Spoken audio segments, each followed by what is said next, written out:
Siblings അല്ലെങ്കിൽ വീട്ടിൽ ഏതെങ്കിലും ഒരു ഫാമിലി മെമ്പേഴ്സോട് അല്ലെങ്കിൽ നമ്മൾ അത്രമേൽ സ്നേഹിക്കുന്ന നമ്മളോട് ഒരാൾ അടി ഉണ്ടാക്കുന്നത്, അതായത് ഇണങ്ങുന്നതും പിണങ്ങുന്നതും ഒക്കെ ഒരു പ്രത്യേക ഫീലാണ് അല്ലേ? പക്ഷേ ഇത് ആൾക്കാർ തന്നെ 24 അവർ തെറ്റ് മാത്രം കണ്ട് എപ്പോഴും ആർഗ്യൂ ചെയ്യുന്നത് ഓപ്പോസിറ്റ് നിന്ന് അനുഭവിക്കുന്നവർക്ക് അതിൻ്റെ പെയിൻ മനസ്സിലാകും.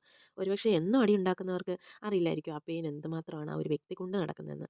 ഈ ഒരു ടൈമിൽ നമ്മൾ ആളെ നഷ്ടപ്പെടാണ്ടിരിക്കാനായിട്ടാണ് അങ്ങനെ ചെയ്യുന്നത്. ചിലപ്പോൾ തിരിച്ച് പ്രതികരിക്കും അല്ലേ? ആ ഒരു ദേഷ്യത്തിൽ ആ ഒരു സിറ്റുവേഷനിൽ നമ്മൾ പ്രതികരിച്ചു പോകും. പക്ഷെങ്കിൽ അതൊന്നും ഉൾക്കൊള്ളാനുള്ള ഒരു മനസ്സ് മറ്റൊരാൾക്ക് ഉണ്ടാകത്തില്ല. അപ്പം ഫുള്ള് തെറ്റ് എന്താകും നമ്മളുടെ മണ്ടയ്ക്കോട്ട് അങ്ങ് വന്നു ചേരും. അപ്പോൾ നമ്മൾ ആ ഒരു ടൈമിൽ കരഞ്ഞു പോകും. അപ്പം നമ്മൾ കേൾക്കുന്ന ഒരു സെൻറ്റൻസ് ഉണ്ടല്ലേ, എന്ത് പറഞ്ഞാലും അങ്ങോട്ട് മോങ്ങാനിരിക്കുവാണെന്ന്. ഇത് അനുഭവിക്കാത്തവരായിട്ട് എനിക്ക് വന്ന് ചുരുക്കം ചിലർ മാത്രമേ ഉണ്ടാവത്തുള്ളൂ. പക്ഷെ പറയുന്നവർക്ക് അറിയില്ലല്ലോ അല്ലേ?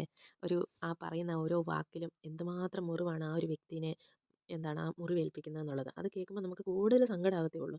പക്ഷേ ആ ഒരു കരയുന്നത് അവരുടെ വാദം അവർക്ക് സമർത്ഥിക്കാൻ പറ്റാത്തത് കൊണ്ട് ആണെന്നാണ് പലരും അവിടെ വിചാരിച്ചിരിക്കുന്നത്. പക്ഷെ അങ്ങനെയല്ല. അവരൊരു ജെന്യുയിൻ ആയിട്ടുള്ളൊരു പേഴ്സണാണ്. അവരെ കൂടുതൽ മനസ്സിലാക്കാനും അല്ലാണ്ട് അവർ തർക്കിക്കുന്ന സമയത്ത് അതുപോലും കേൾക്കാണ്ട് ചിലരുണ്ട് മനസ്സിലാക്കാണ്ടങ്ങ് ഓപ്പോസിറ്റ് നിന്നങ്ങ് ചലിച്ചുകൊണ്ടിരിക്കും അല്ലേ? പക്ഷേ അവർക്കൊരു ടൈം കൊടുക്കുക. അവരാ പറയുന്നത് കേൾക്കാനുള്ളൊരു മനസ്സ് കാണിക്കുക.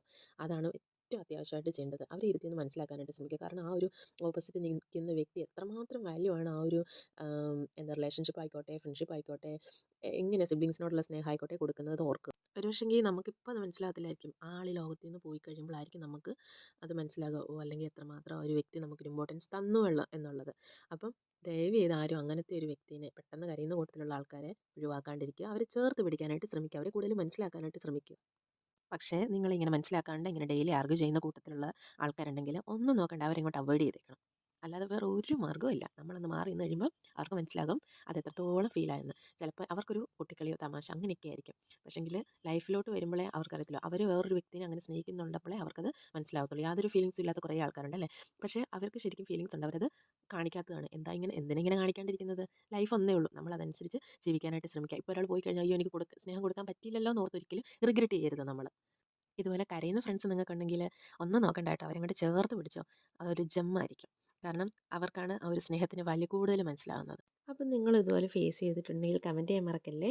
That's all for now. Stay tune for more exciting content. Until next time. Bye bye.